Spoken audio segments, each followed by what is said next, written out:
RIME stock analysis Monday and onward. Is it a buy or not? Watch this 1 minute video till the end to find out. So Algorhythm Holdings stock sitting at 0.092.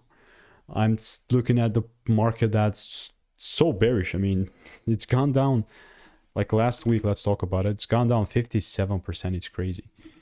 And it's not like I was expecting anything different. Now, just for context, I have done 32,000 videos and spent thousands of dollars on courses and mentorships. As a result, the strategy has delivered thousands of correct predictions as well. And for what we have here, I will just mark out the lows, have the supply area. And if the price goes a little bit higher and gives me a double break, this is going to be a market that I will short. If that happens, cool. If it doesn't happen, it's also cool. I would just not force it. You know, simple as that. So that's how RIME looks like. So yeah, let me know what is your opinion on it. If you want to learn the strategy, click the first link in the description and I will see you in the next one.